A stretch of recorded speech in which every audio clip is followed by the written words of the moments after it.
was just outside for a breath of fresh air, and what a night. I know most of you are probably in your beds by now, but if you're still up and around, take a moment. Step outside for a spell and breathe in deep. The weather is absolutely still. The sky is crystal clear. It's like the forest is quietly breathing along with you. As you listeners know, I'm a night owl, and it's on nights like this I wish I wasn't cooped up in the studio. Makes an old man like me wish I could just roam wild.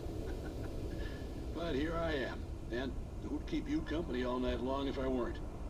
It looks like I'm not the only one staying up late. Caller, you're on the air. Hey, Pat, it's Maurice Horton. Hello, Maurice. What are you up to? Well, I was just taking Toby on his walking. Oh, isn't it beautiful out there? Sure, but Pat, the reason I called is that Toby heard something rustling in the undergrowth and took off after it, and I couldn't find it. Probably a rabbit. Sure. Toby loves rabbits. Well, sure. Anyway, I figured that, if anyone runs into Toby, they could grab him. My number's on his collar. And Toby's a friendly dog? Usually he comes back, but we were pretty far from home, and it sounds like he went pretty wild there. Great dog, but numbers are no good. Well, Maurice, it's out there now. Hope Toby comes home soon.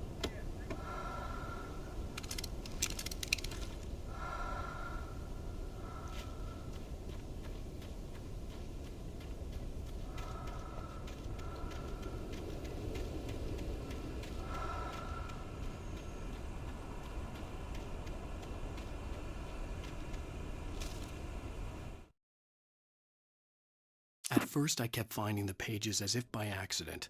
The book I couldn't remember was either a terrible and true prophecy or an act of creation that had rewritten the world. I began to hunt the pages feverishly, for they held the answer to the mystery. With it, I could save myself. With it, I could save Alice.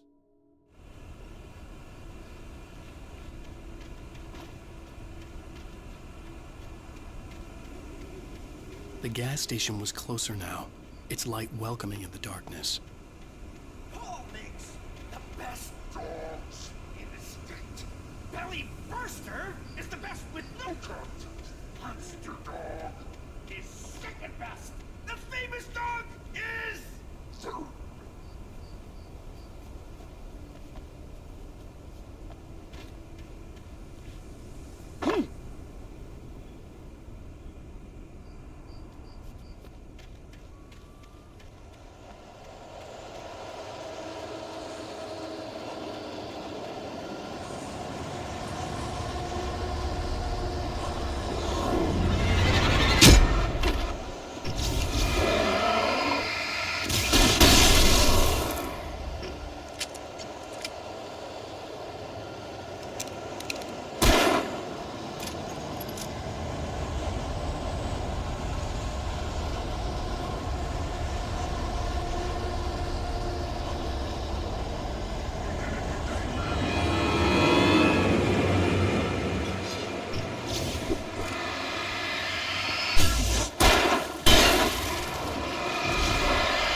I stepped into the gas station's garage. It was dark and quiet. The place was a mess. It looked like someone trashed the place or that there'd been some kind of fight. Light spilled into the room through an open door at the back, and I made my way toward it. Without any warning, I was blinded by a bright light. An old portable TV on the shelf had come alive by itself. Impossibly, I could see myself on the screen, talking like a madman.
cabin on Cauldron Lake?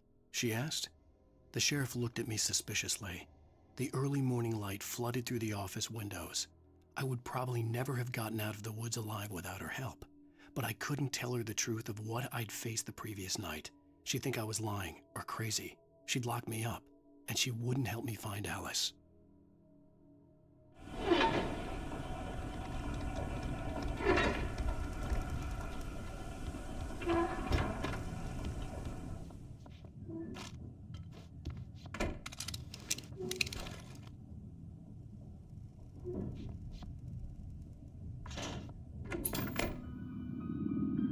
Science.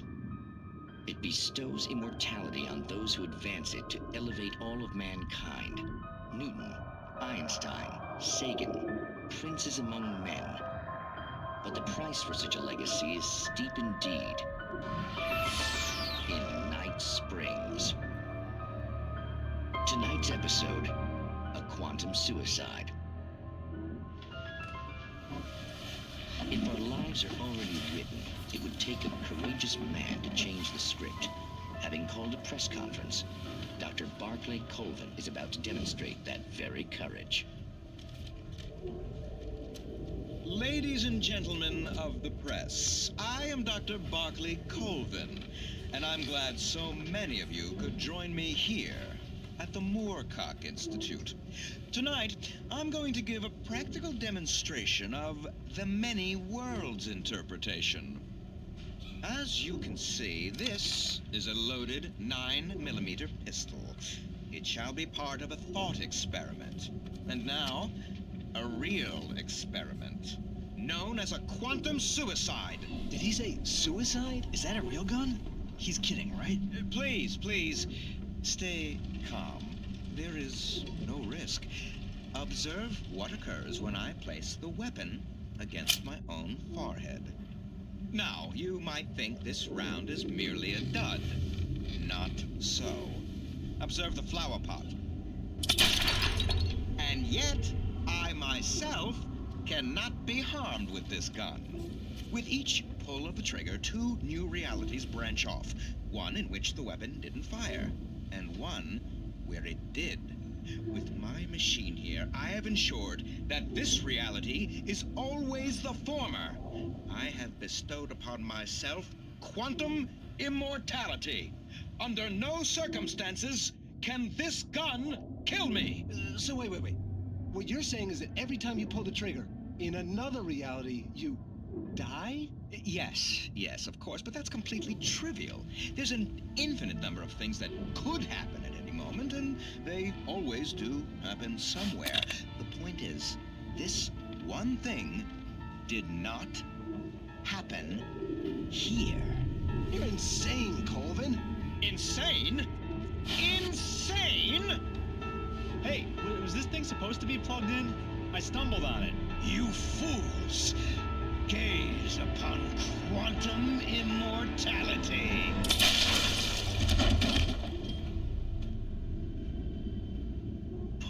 Poor Dr. Colvin, felled by his own hubris or the ignorance of the masses. Perhaps he should have left the crate unopened, the decaying atom unobserved. Curiosity often kills the cat. In Night Springs.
forgotten engine has destroyed the red car!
Stucky's body vanished, leaving behind only a lifetime of nightmares to come, assuming I'd reached the lights of the gas station alive.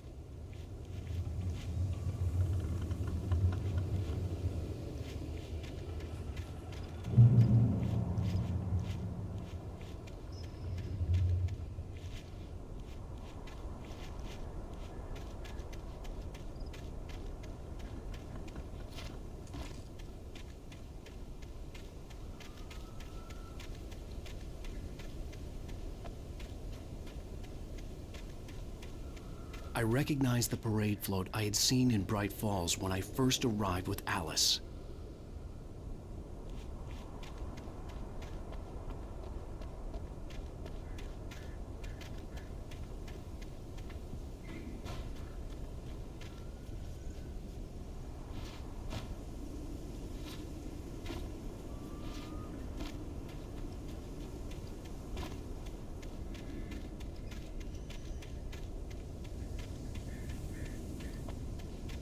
After the insanity I had just experienced in the darkness, the lights of the gas station felt comforting. At least for a moment, the sane world reasserted itself.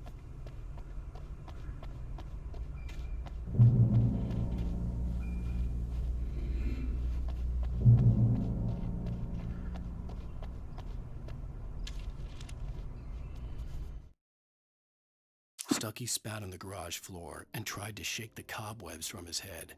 Ever since the couple never showed to pick up the keys, things had been fuzzy. Something, a feeling, caught his attention. Stucky looked up and stared as his brain tried in vain to process the horror before him. He stumbled back, knocking over a can of oil. A black pool spread across the floor while he struggled for a brief moment, then let go as the unrelenting darkness engulfed him.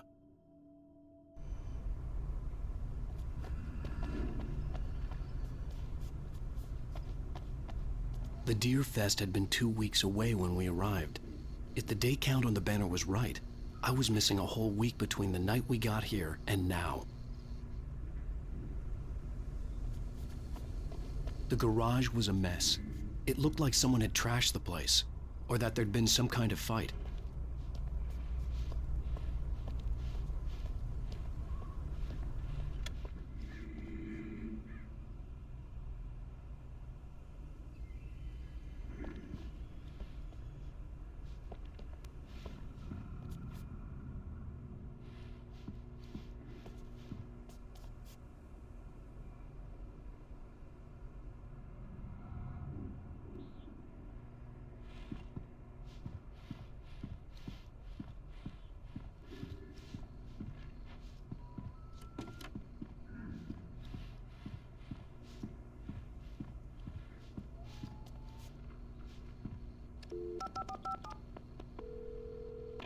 Bright Falls Sheriff Station.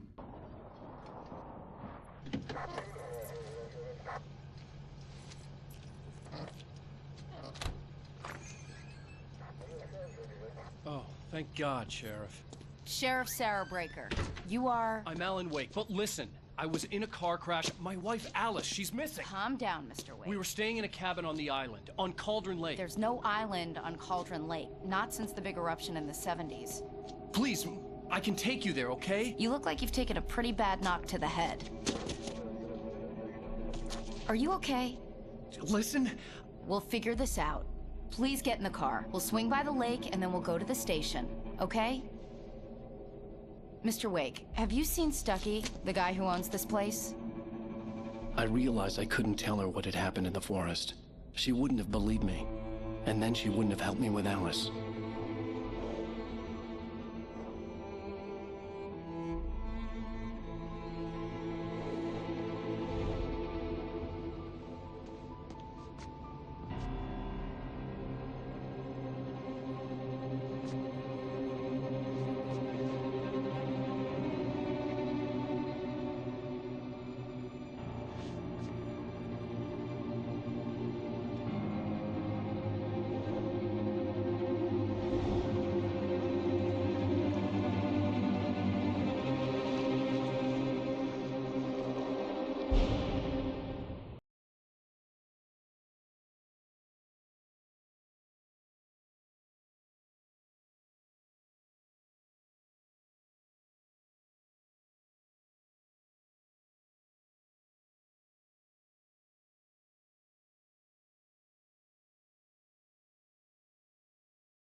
I came to Bright Falls with my wife, Alice. Thank you for coming here with me.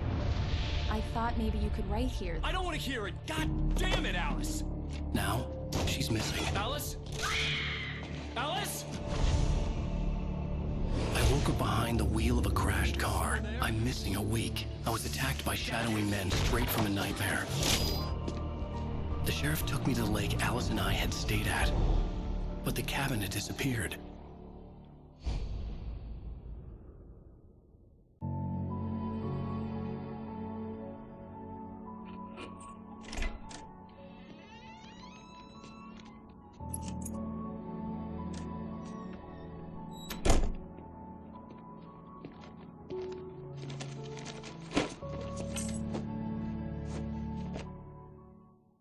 Honey, I'm home.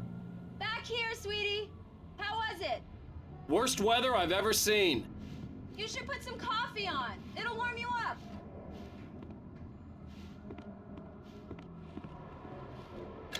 Coffee's on. Great, thanks.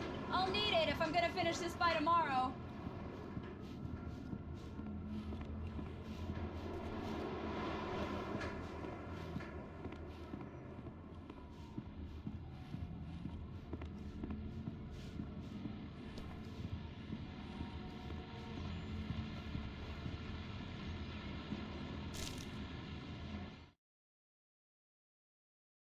It's true what they say about the fall and the sudden stop at the end.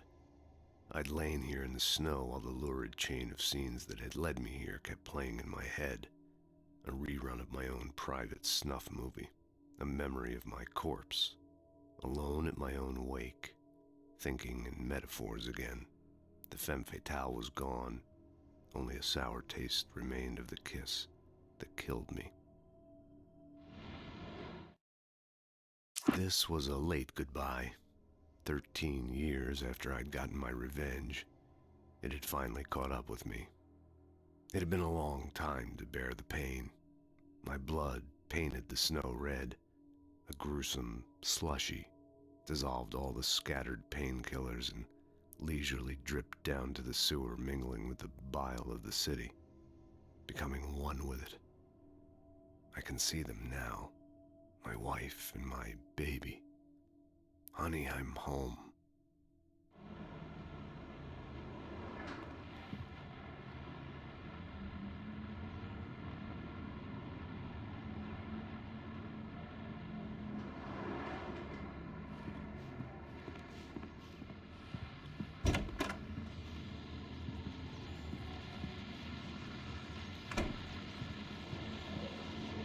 The continuing freezing rain and heavy snowfall have necessitated a winter storm warning in the entire tri-state area.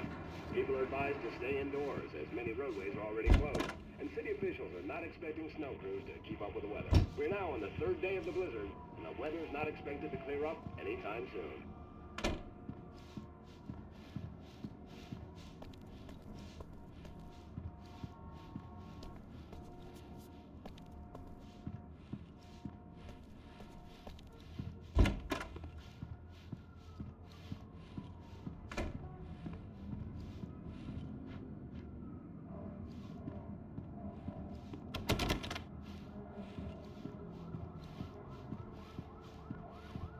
Oh, hey, I just finished those cover mock-ups. They're on your desk. Tell me what you think. No kidding. I didn't think you'd get them done this quickly. On occasion, I can perform all sorts of miracles, my dear. Oh, really? Well, you seemed to think so last night.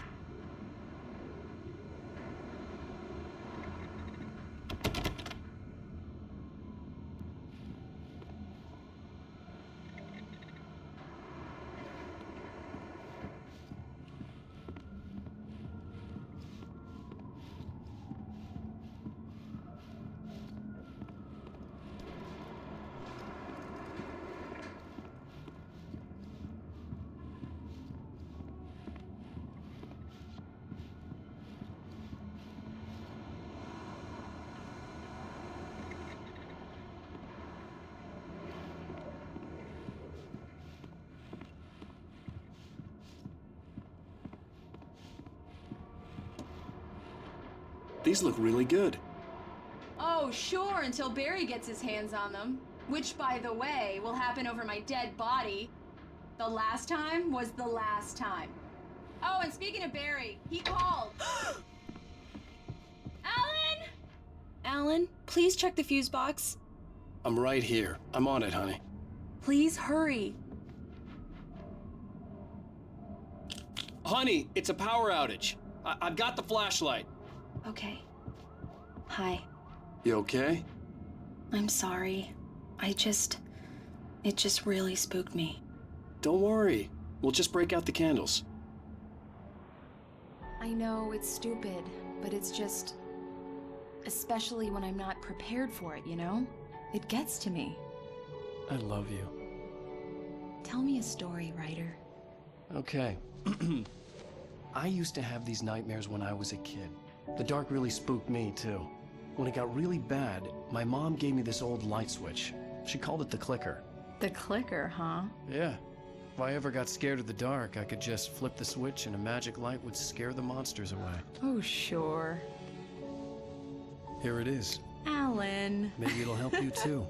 Yeah, nice story, writer boy. You made that up right now, didn't you? No. Seriously. I love you, even if you are a liar. Thanks for this.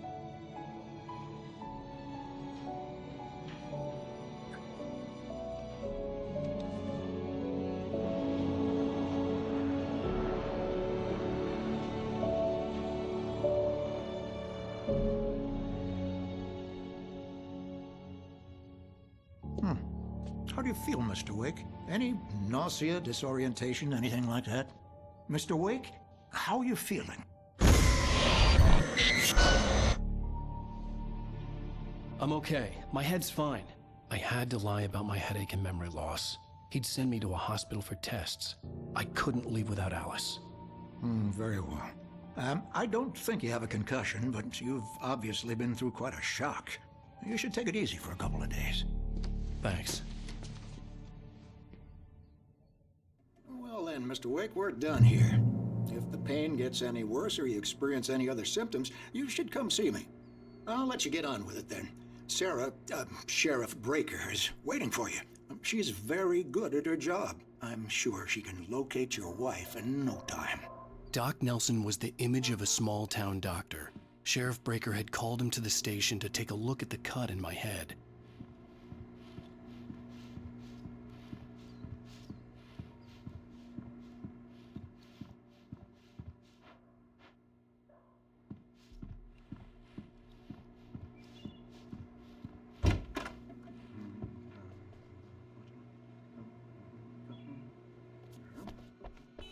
Thank you for testing the lights, Miss Weaver. Everything seems to be fine. I don't have the luxury of being complacent, Deputy Grant. The bulbs will need changing soon. You can't change them in the dark. I'll be sure to take care of it, Miss Weaver. Have a nice day now. Very good. I'll come back later on to remind you, just in case. Mr. Wake, the sheriff is waiting for you in her office down the corridor. That was Cynthia Weaver. I guess you can call her the town eccentric. She used to be the editor of the local newspaper, but she's focused on, other things these days. She'd fit right in where I come from. As you can see, she's a little obsessed with maintaining the light bulbs of the whole town, refuses to step on shadows, things like that. Back in her day, she wrote about all sorts of weird things in the paper. Bright Falls has a colorful history. Of course, what small town hasn't?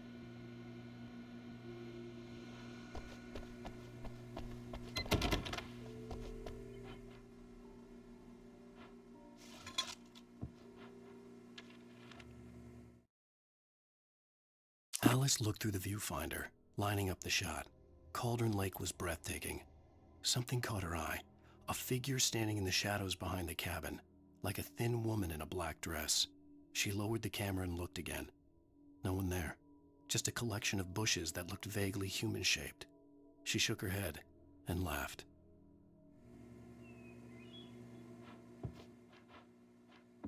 Yeah, it's Mulligan here. I'm at Stucky's gas station with Thornton. There's no sign of him. Over. Wait. Yeah, this is Thornton. Look, we've located the parade float. It's here. That's some good news, right? Stucky was supposed to be driving it at the rehearsals today. Over. Oh, give me that. Mulligan here. Looks like someone really thrashed the garage. Over. Okay, roger that, guys. Keep looking for Stucky. Jane's out.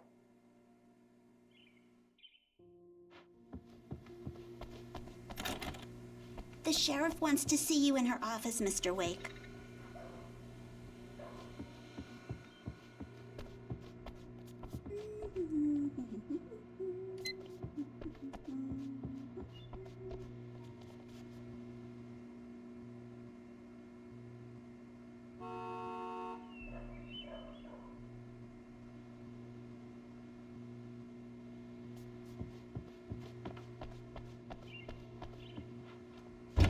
Come in, Mr. Wake. Your phone's on the desk. The battery was dead. It's charged now.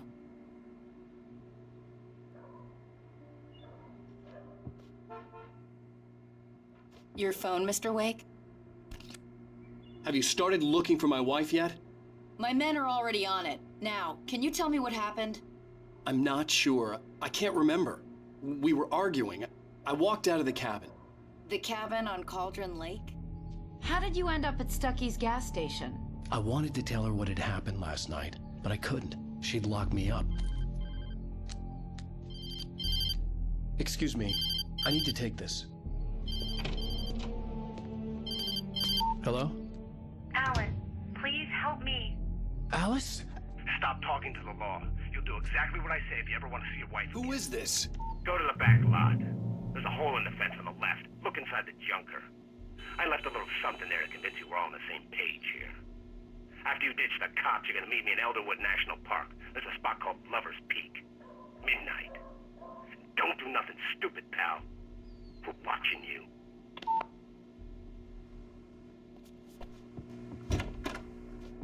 I need some fresh air. Can I go out? In the back, maybe? Of course, Mr. Wake. I understand. You can get there through the cells. Deputy Grant can show you the way. I'm sorry. All of this, it's just a lot to take in. Take your time, Mr. Wake. I understand. Can I ask you what the call was about, Mr. Wake? It's personal. Well, we are looking for your wife, and I'm going to need your cooperation if I'm going to help you. I need a moment, after I get some fresh air. Okay. You can find me here. We'll talk when you feel up to it.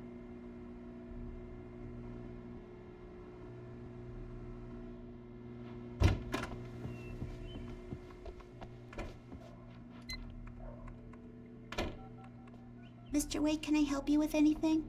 I need to get some air. The sheriff said I could go out back. Of course, Mr. Wake. You can get there through the cell corridor. Just don't mind Walter in there. He's one of our regulars. I thought he'd quit drinking for good. Oh, no such luck. I couldn't go anywhere He went on yet. a bender I and had to down play Danny along Creek with the Valley. caller. He started Alice's shouting life like was that at the stake. moment he woke up. Hey, mister! Hey, can you turn the light? The light's on! The deputies, they don't understand. They won't listen. Thank you, man, thank you. Hey, you're all right. You're a good guy. Don't let anybody tell you different. You know, I shouldn't even be in here. The cops, they got it all wrong. See, sure, I beat him up, but I wasn't drunk. I mean, I wasn't drunk at the time. I only got drunk afterward. Okay, listen, you gotta listen carefully now. Here's the kicker. That wasn't Danny. No, sir. It only looked like him. You wanna know who it really was? I'll tell you who it really was. It was a goddamn space alien! I know it sounded like something a drunk would say, but believe me, I wasn't drunk then.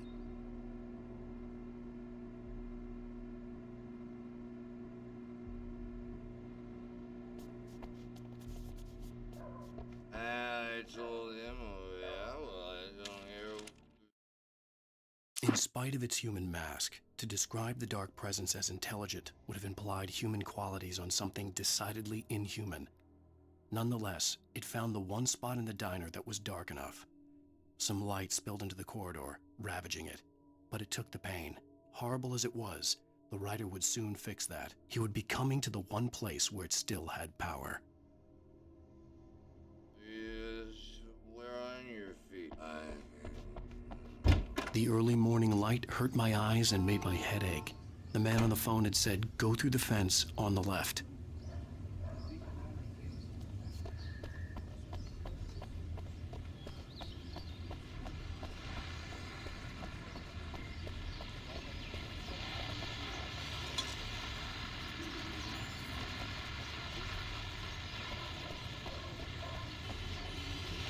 Well, folks, it's been another long night, and it's about time for me to sign off for a while. God knows I need my beauty sleep. Just one more item before I go. It's been a busy night for the Sheriff's Department. We've had a few broken windows, even a report of shots fired on Main Street. Deputies Mulligan and Thornton had to deal with two intoxicated young men who were celebrating the completion of their Deer Fest float. Now, folks, we get this every year. I know it's exciting, the big day's almost here, but let's save it for the party and leave the gunplay for the shooting competition, huh? No point in getting all worked up yet. The caller had told me to find a hole in the fence behind the police station. There was something for me in an abandoned car.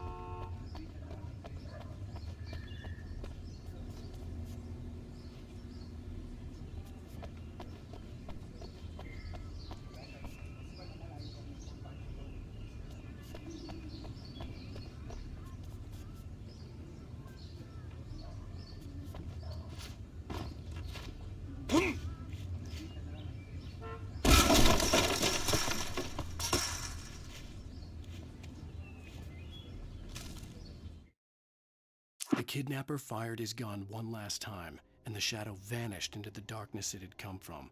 See? Nothing to it, Wake. The thought of Alice in his hands was revolting. We stood on the wooden platform of Lover's Peak, the waterfall on the mountain behind us, the lights of the radio mast blinking red in the heights above. I fought with the urge to take a swing, force myself to speak. Let's cut the act now. Where's my wife? Alice's driver's license had been placed on the front seat. The caller meant business. Barry? Ow! Thank God! Where the hell have you been? I've been trying to reach you for a week, you and Alice. I've been worried sick. I flew out yesterday. I'm here in Bright Falls. Barry, listen to me. I'm at the sheriff's station. Come and get me. I can't talk now. Al, what the hell is going on? I had to get the sheriff to let me go. I needed to get to Elderwood National Park to meet Alice's kidnappers.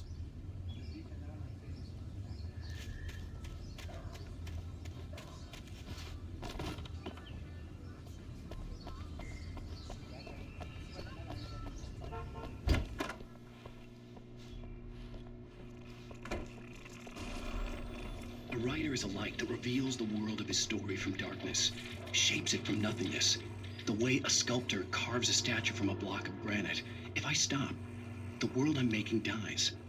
Darkness will reclaim it. It's a long, hard journey into the dark. Alice's life is at stake, but I can't think about that, or I'll lose it. The dread lingers at the edge of perception. I'll push on. Anything is possible here. I'll write the story. I'll save her.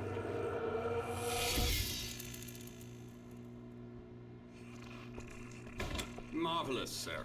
I just wanted to settle all the damage the Anderson brothers might have inadvertently caused on their recent and regrettable little... Are you feeling any better, Mr. Wake? I'd like to leave. Am I free to go?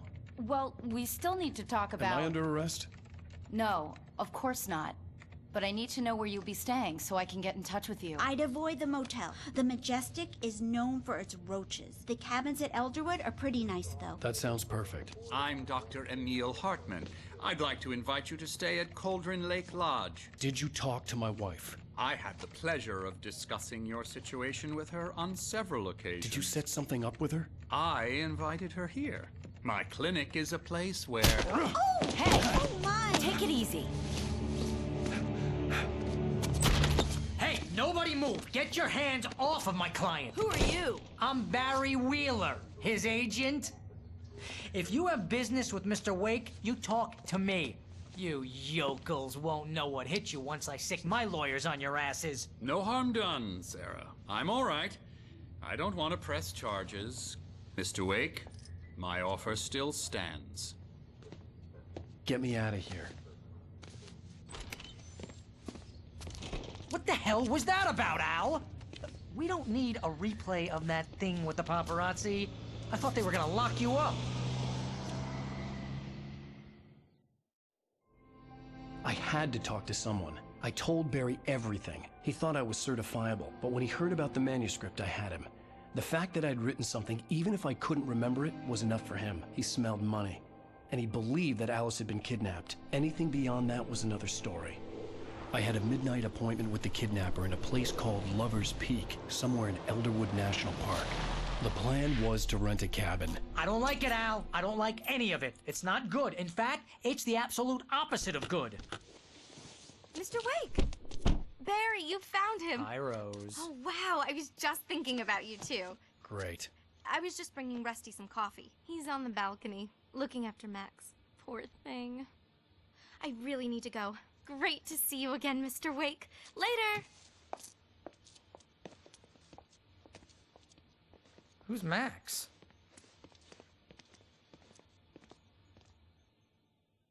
What an airhead. Jeez, Mr. Takes a swing at everybody. This is not her fault. She's a very nice girl and, more importantly, a fan.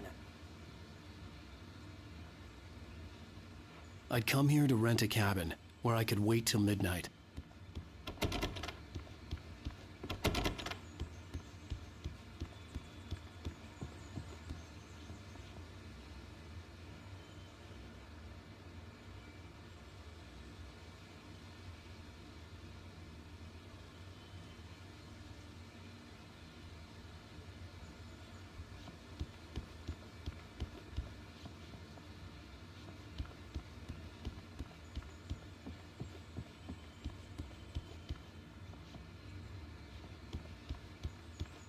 Seriously, Al, what you were saying in the car?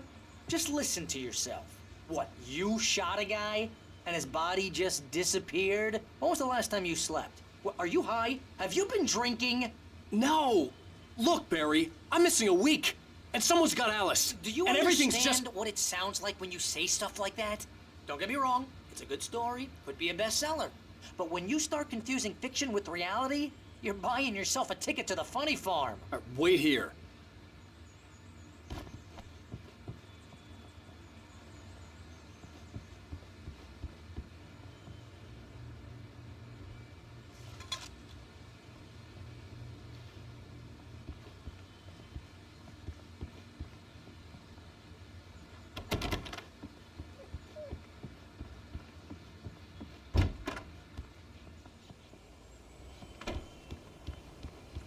Easy there, boy.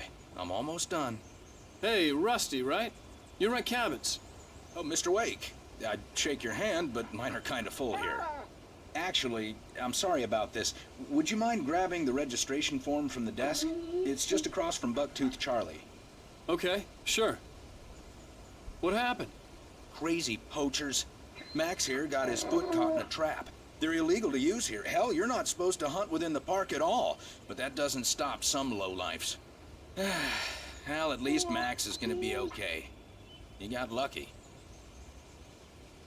Max is still groggy from the shot I gave him, and I'd rather not leave him alone just yet. The form's on the desk across from the mammoth skeleton. Seriously, Al, you can't just go and meet a kidnapper. Those situations always end up in disaster. You gotta talk to the cops. She's my wife, and it's my call. Can we talk about this later? No, this whole thing is... Listen, you hit your head. I mean, geez, Al, come on. You gotta understand how crazy all this sounds. If you're trying to pull a joke on me, freak me out, it's working. Ha ha, let's have a laugh on Barry. Well, you had me going there real funny, Al. You can quit it now.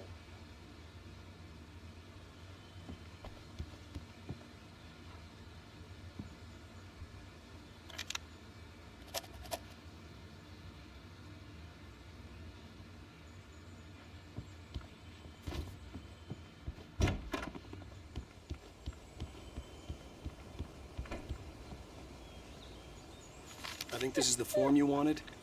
And here are the keys. Okay, you're all set, Mr. Wake. Glad to have you staying here. Thanks. Can you tell me how to get to Lover's Peak? Oh, sure. It's at the end of the nature trail. Just follow the paths, you'll get to it eventually. It's an easy walk. Nice spot, too. If you have any trouble finding it, just keep your eyes on the radio mast. It's right below that. Oh, and hey, if you take a walk in the woods, watch your steps so you don't end up like Max. I guess I'm a little worried. We got a bunch of campers out there we haven't heard from. It's not like these people are on a schedule, but with the traps, well, you know, I just don't want any trouble. Right, thanks.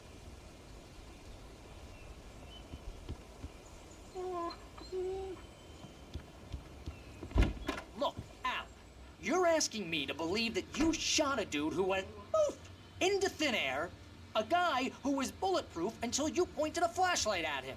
You hear that from people who end up spending time in padded rooms, strapped to their beds, wearing white shirts with too long tangled up sleeves, and eating a healthy diet of pills. Al, you make cruel jokes about people who believe that kind of stuff. You're the skeptic. You gave me an hour-long lecture on homeopathy last month. What was it? If there's no proof, it's pure bullshit. Period. Guess the laugh's on me then. Al, come on! I mean, okay, maybe something weird happened to you, okay? Well, thanks for the heartfelt vote of confidence. All I'm saying is you gotta throw me a bone here, bestseller. What would you think if it was me? There's no way you should be going out at midnight with a gun. No one asked you to come here, Barry. Either work with me on this or go straight back to New York. Your choice. Uh-huh.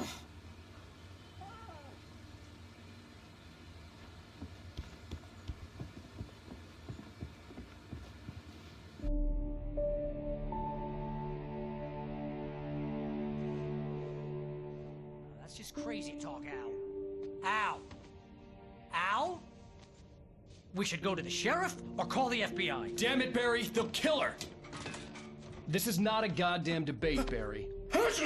I'm going to Lover's Peak. He said to come alone. Okay then. I understand.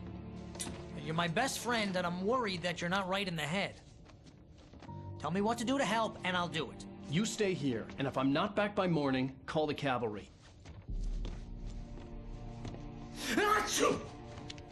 Achoo! Just be careful with the natives, Al. These yokels are dangerous. Everybody hates a tourist, or it'll be Deliverance all over again. Achoo! Bless you. Oh, this place is trying to kill me. I'll bet there's mold in here, spores, poison ivy, God knows what. This is so not worth a 15% commission.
I'll be with you in spirit every step of the way, Al.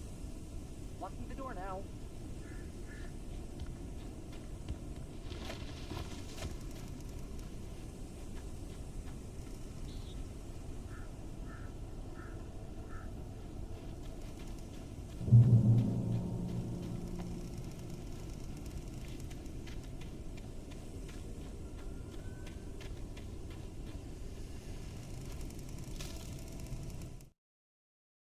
Barry had never gotten along with Alice, but he knew Alan loved her with an almost frightening intensity. And now something had happened to Alice. And here was Al armed with a gun and saying things people got put in padded cells for. It was as if his friend had experienced a massive psychotic episode and was now totally disconnected from reality. It scared the shit out of Barry.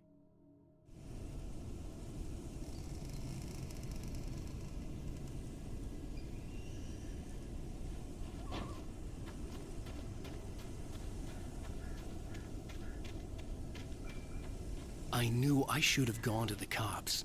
This wasn't the smartest thing I'd ever done, but I was still angry with Barry for trying to talk me out of it.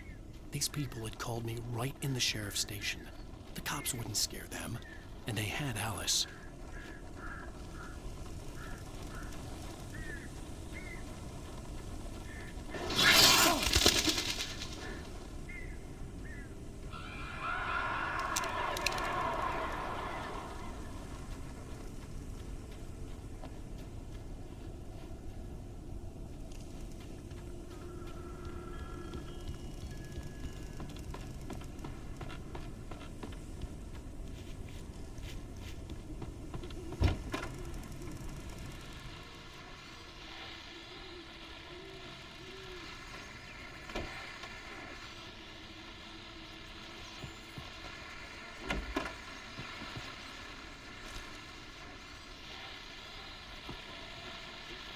Welcome back to the show, folks. As promised, our very own Dr. Nelson has just parked his rear end in the studio. Doc, what's your Deerfest plan like? My plan? You make it sound a lot more organized than I ever seem to manage. Oh, yeah. No plan, really. Just taking the atmosphere. I'm getting a little too rickety to do much more than that, you know. Oh, tell me about it. No sack race for us older gentlemen, huh? Yes, exactly, Pat. But I'm going to check out the parade, of course. And I'll be one of the pie contest judges, too. Well, that takes a different kind of constitution. Oh, yeah. It's my kind of exercise. Now, Doc, seriously, you're in pretty good shape, though. You're the outdoors type. I know for a fact you're an avid fisherman. That's right. Matter of fact, just caught a heck of a largemouth bass early this morning. But you're not taking part in the fishing contest? No, not this year. See, Pat, I'm just not that competitive anymore. Now I just like to take my time and enjoy the peace of it. It's no fun if I need to worry about what I'm catching, you know? Well, considering your track record, the participants are probably pretty happy you feel that way. Well, Pat, that's kind of you to say.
punishment.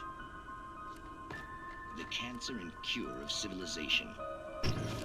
But some crimes are impossible to punish, especially in Night Springs. Tonight's episode, The Man in the Mirror.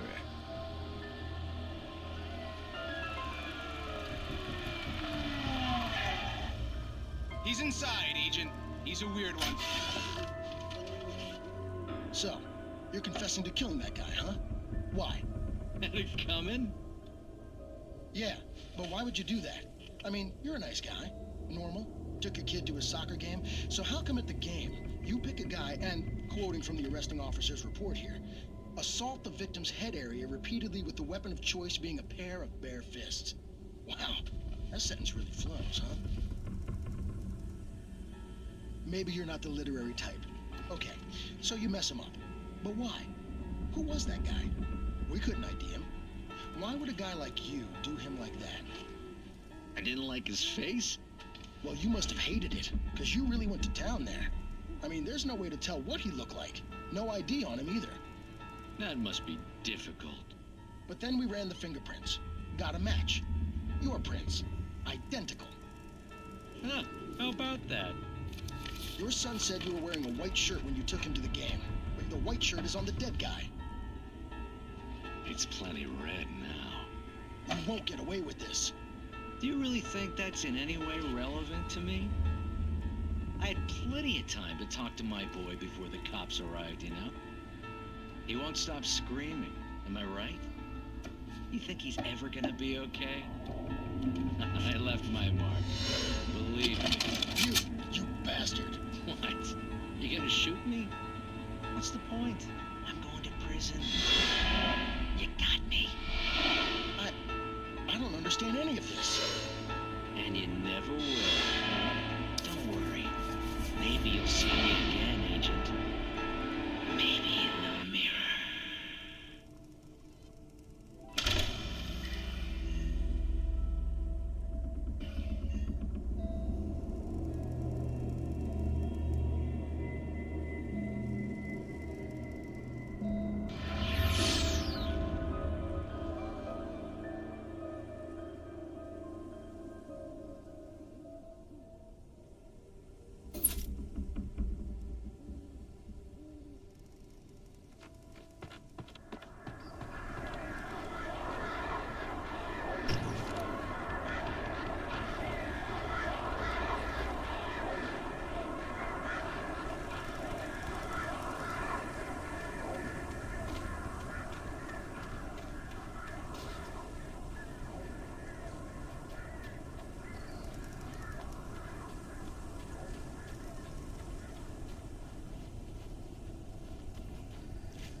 Rose knew that Rusty was in love with her, and she liked him too.